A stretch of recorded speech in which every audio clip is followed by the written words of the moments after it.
നമസ്കാരം. മലയാളി വാർത്ത ഇൻസൈഡിലേക്ക് സ്വാഗതം. ലെബനൻ ശവപ്പറമ്പായി മാറിയിരിക്കുന്നു.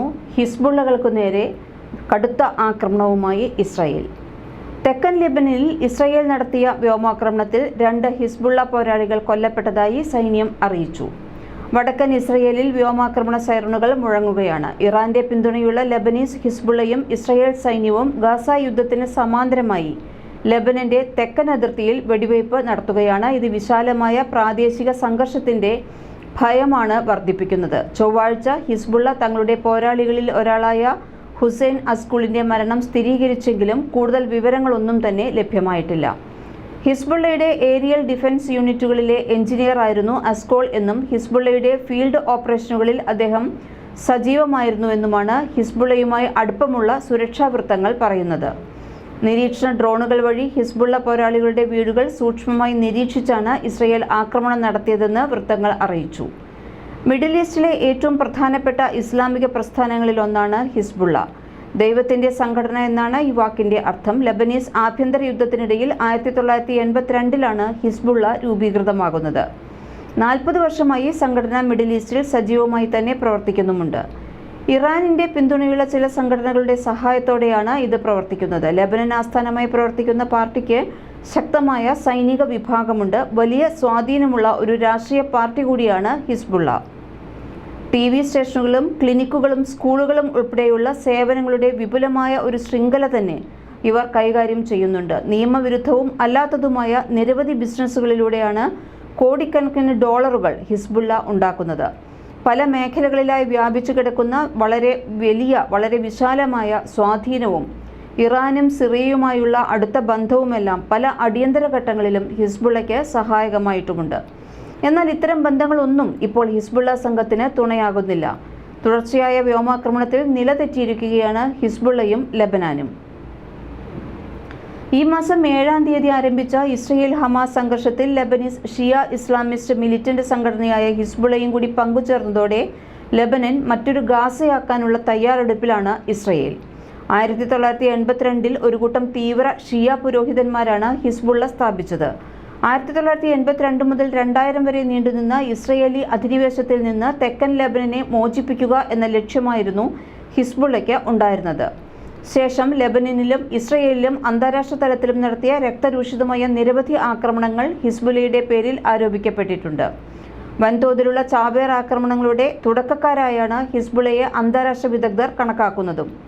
തെക്കൻ ബെയ്റൂട്ട്, തെക്കൻ ലെബനൻ, കിഴക്കൻ ബെക്വ താഴ്വര തുടങ്ങിയ ലെബനനിലെ പ്രധാന ഷിയ കേന്ദ്രങ്ങളിലെല്ലാം ഹിസ്ബുള്ളയുടെ നിയന്ത്രണത്തിലാണ് ഉള്ളത്. ഭീകര സംഘടനയുടെ പട്ടികയാണ് അമേരിക്ക അടക്കമുള്ള രാജ്യങ്ങൾ ഹിസ്ബുള്ളയെ ഉൾപ്പെടുത്തിയിരിക്കുന്നത്. ഹിസ്ബുള്ളയും ഹമാസും 1980-കളിലാണ് രൂപീകൃതമായത്. സിറിയയിലെ ആഭ്യന്തര യുദ്ധകാലത്ത് ബഷാർ അൽ അസദിന്റെ സർക്കാരിനെ പിന്തുണയ്ക്കാൻ ഹമാസ് വിസമ്മതിച്ചതോടെയാണ് ഇരു സംഘടനകളും അകന്നത്. എന്നാൽ സംഘടനകളുടെ പ്രതിനിധികളും ഇറാനിയൻ സുരക്ഷാ ഉദ്യോഗസ്ഥരും പതിവായി ചർച്ചകൾ നടത്തിയിരുന്നു. ചർച്ചകളെല്ലാം തന്നെ ഇസ്രായേലിനെ നശിപ്പിക്കുക എന്ന ലക്ഷ്യത്തിനാണ് പ്രാഥമിക പരിഗണന നൽകിയിരുന്നതും. വിദേശകാര്യ കൗൺസിലിനായി യൂറോപ്യൻ യൂണിയൻ രാജ്യങ്ങൾക്കിടയിൽ ഇറാനെതിരായ പ്രചാരണം വർദ്ധിപ്പിക്കാൻ ഇസ്രായേൽ വിദേശകാര്യമന്ത്രി ഇസ്രായേൽ കാറ്റ്സ് വിദേശകാര്യ മന്ത്രാലയത്തിന്റെ മാനേജ്മെന്റിനും യൂറോപ്യൻ യൂണിയനിലെ വിദേശകാര്യ മന്ത്രാലയത്തിന്റെ പ്രാതിനിധ്യത്തിനും യൂറോപ്പിലെ ഇസ്രായേൽ എംബസികൾക്കും നിർദ്ദേശം നൽകിയിരുന്നു. ഇറാന്റെ മിസൈൽ പദ്ധതിക്ക് മേൽ ഉപരോധം ഏർപ്പെടുത്തുക എന്നതാണ് ഇവരുടെ പ്രധാന ലക്ഷ്യം. വ്യക്തമായ സന്ദേശത്തോടെ ഇറാനെതിരായ ഉപരോധങ്ങൾ പ്രോത്സാഹിപ്പിക്കുന്നതിനും പിന്തുണയ്ക്കുന്നതിനും അവരെ ബോധ്യപ്പെടുത്താൻ മന്ത്രി കാറ്റ്സ് യൂറോപ്പിലെ തന്റെ സഹപ്രവർത്തകരുമായി നടത്തിയ 1 ഡസൻ കണക്കിന് സംഭാഷണങ്ങളെ തുടർന്നാണ് ക്യാമ്പയിൻ ആരംഭിക്കുന്നത്. ഇറാൻ ആക്രമണം തുടരുകയാണെങ്കിൽ അത് ഇസ്രായേലിലും മിഡിൽ ഈസ്റ്റിലും അവസാനിക്കില്ല. ലോകം മുഴുവൻ അതിന്റെ ചൂട് എത്തും. US-ലും യൂറോപ്യൻ യൂണിയനിലും മറ്റു രാജ്യങ്ങളിലും കടുത്ത ഉപരോധങ്ങളിലൂടെ ഇറാനെ നിയന്ത്രിക്കാൻ എല്ലാ നടപടികളും സ്വീകരിക്കുന്നുണ്ട്. കാലങ്ങളായി അമേരിക്കൻ പിന്തുണയോടെ ഇറാനെതിരെ ഇസ്രായേൽ ആക്രമണ പരമ്പരകൾ തന്നെ നടത്തിയിട്ടുമുണ്ട്. അമേരിക്കൻ പിന്തുണയോടെ ഇറാനെതിരെ വീണ്ടും ആക്രമണം നടത്തിയിരിക്കുകയാണ് ഇസ്രായേൽ ഇപ്പോൾ. ഇറാൻ നഗരമായ ഇസ്ഫഹാനിലെ ഷഹിദ് സലാമി എയർബേസിലായിരുന്നു ആദ്യം ആക്രമണമുണ്ടായത്. ഇറാന്റെ നിരവധി ആണവ കേന്ദ്രങ്ങൾ ഇസ്ഫഹാൻ പ്രവിശ്യയിലാണ് സ്ഥിതി ചെയ്യുന്നതും. ഇസ്രായേൽ ആക്രമണം നടത്തിയത് മധ്യപൂർവ്വ ദേശത്ത് യുദ്ധഭീതി ശക്തമാക്കിയിട്ടുണ്ട്. അന്താരാഷ്ട്ര നിയമങ്ങൾ ലംഘിച്ച് വിവിധ രാജ്യങ്ങളിൽ കടന്നുകയറി ഇറാനുമായി ബന്ധപ്പെട്ട ഉന്നതരെ കാലങ്ങളായി ഇസ്രായേൽ കൊലപ്പെടുത്തി വരികയാണ്. ദശാബ്ദങ്ങൾ നീണ്ട പിരിമുറുക്കങ്ങൾക്കിടയിലും ഇരു രാജ്യങ്ങളും തമ്മിൽ നേരിട്ടുള്ള ആക്രമണങ്ങൾ കുറവായിരുന്നു.